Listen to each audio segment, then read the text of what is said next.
Hello again, fellow humans. Welcome back. Today we're going to talk about multiple sequence alignments. This is our second installment talking about sequence searching, sequence alignment. This will be broken down into 3 or 4 short parts. Today we're going to talk about just an introduction followed by a short activity for you to do. Again, activities are available via eCampus, as has been normal through the entire semester. That has not changed. Remember, the deadlines for these have all been removed. So deadlines will now be the end of the semester. Okay, let me find the correct screen to share. Let's see. Okay. So today we're going to talk about multiple sequence alignments. Just as recalling, we had a case 1 where sequence searching is really sequence alignment in disguise. That's alignment with more than 2 sequences. In the case of searching, we have a single query sequence, shown in purple here, searching against a number of subjects. And we talked primarily about BLAST, but also Smith-Waterman and Needleman-Wunsch. And today we're going to talk about a second case called multiple sequence alignment. In this case, we want to find the common parts, the common sequences or subsequences in any number of sequences more than 2.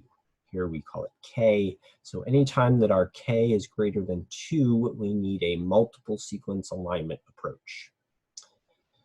Sequences that are aligned in this way are generally assumed to share some evolutionary relationship. And we'll see why that is in just a second. But multiple sequence alignments, I imagine many of you have seen these. This is an example of a multiple sequence alignment between many nucleotide sequences. This is just visualized in a simple, I think it's AlloView application. A number of applications are out there that you can visualize multiple sequence alignment in. Here's a protein sequence alignment. And visually or intuitively, a multiple sequence alignment is simply aligning many sequences in the optimal way across all of those sequences. And we usually visualize it as sequences above each other. The order of these sequences may or may not be important. Some applications put them in order of similarity, other applications in alphabetical order. So we can't infer much about the order of sequences in the alignment, but we can infer some information about subsequences that are consecutive or aligned above each other. We often refer to these columns in a multiple sequence alignment as positions. So you'll hear me talk about positions in an alignment.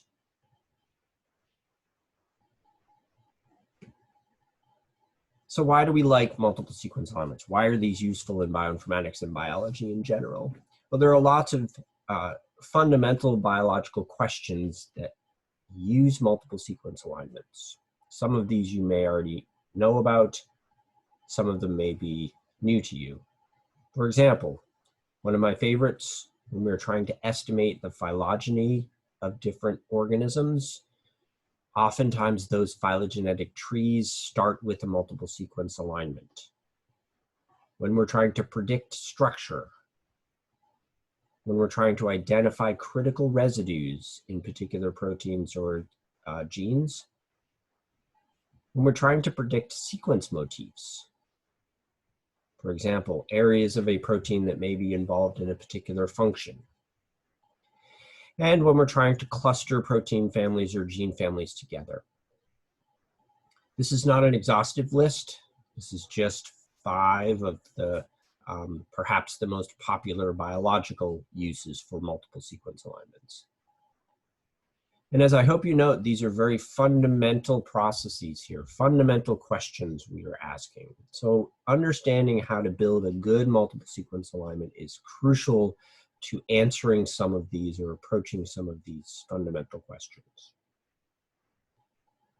So what makes a good multiple sequence alignment?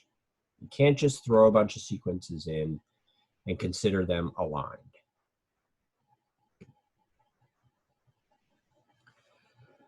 So a few assumptions about our multiple sequence alignments. First assumption is that all of the sequences we're aligning share a common ancestor. You can build kind of a mental image of this. There is an ancestral sequence lost in the mists of antiquity, from which all of these sequences we're aligning have descended. And during those paths of descent, there have been changes to those sequences, mutations, insertions, deletions, transversions, whatever. Those changes occur via vertical inheritance. So one E. coli, for example, one E. coli splits into two. Those two E. coli, during the process of replication, may have a number of mutations introduced. Some of those mutations make it into the next generation, some of them don't. Those changes accrue due to vertical inheritance. So those are our two assumptions for a standard multiple sequence alignment. When we build a multiple sequence alignment, we make a few other assumptions, or we try to do a few other basic things. First, we assume that as few events as possible have led from ancestor to descendant sequences. We call this parsimony. This is the shortest path. We've talked about this in other applications before. We make that assumption for simplicity's sake, knowing that it may or may not be true in all cases, but for simplicity, we need to make an assumption like parsimony to at least allow us to approach a solution. Second, we try to minimize the total number of columns, the total number of insertion deletions. So as we were doing pairwise alignment, if you played around with those pairwise alignments, you know that you could insert a lot of gaps. And that score would often be lower or a better score than if you outright changed one base or one residue to another. We try to minimize those number of insertions and deletions because that's generally not how DNA replication works. Mutation introduced by replication is a change in a base. There's no such thing as a gap in an actual DNA sequence. We also try to minimize the number of replacements, which means we try to align subsequences that are similar to each other. This leads to homogeneous columns, columns where all of the positions in all of the sequences are the same. That's the gold standard. That's the brass ring that we try to get to for multiple sequence alignment. And then we don't want columns that contain only gaps. Those are fairly straightforward. We can just delete those. There's nothing there in any sequence, and so we can delete all of that column. Okay, so how do we get there? How do we make a good multiple sequence alignment? As with other algorithms, let's start very naively. We know how to do a pairwise alignment. Remember, we build a grid and we find the best path through that grid. Think about the Manhattan tourist problem. Think about Smith-Waterman. So we're trying to find a path through that grid, the best path through that grid. That's for two sequences.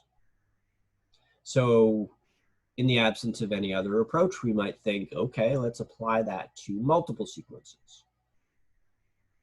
Instead of two, we have, let's say, n sequences. So instead of constructing a pairwise matrix, like I've shown here, where sequence 1 is on the top and sequence 2 is down the side, you would need to build an n-dimensional matrix. Then from within that n-dimensional matrix, we would need to identify the optimal solution, the best path through that n-dimensional matrix. Now, if you can't visualize that, it's okay. Turns out we have no real method for finding such an optimal solution. We can certainly mathematically build an n-dimensional matrix, although we can't visualize any more than 3. But we don't have a way to extend that shortest path algorithm into n dimensions. As a result, we have to take shortcuts. We have to make some fundamental assumptions, what we call heuristics, in order to find good multiple sequence alignments. We'll talk about some of the approaches that we have for this in the next several lectures. To end this one, we have an activity number 15 on eCampus. This is a fun little activity. It shouldn't cause you much intellectual pain. Called Fun in N Dimensions. A square, of course, is a 2-dimensional object. If you extend a square into a 3rd dimension, you have a cube.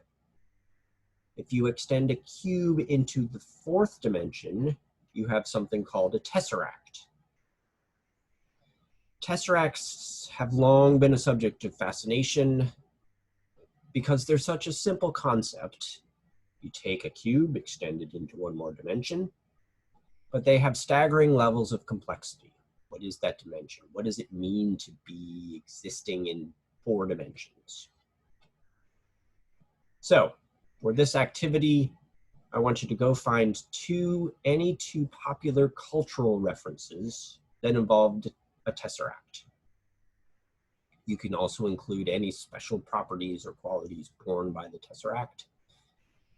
Again, this is fairly simple to find on Google, or if you watch any of the Avengers movies, you'll know immediately one. Submit any responses as activity 15. You can include images, links, or quotes to describe the tesseract as long as they are properly attributed. Okay, thank you, and I'll see you at the next lecture.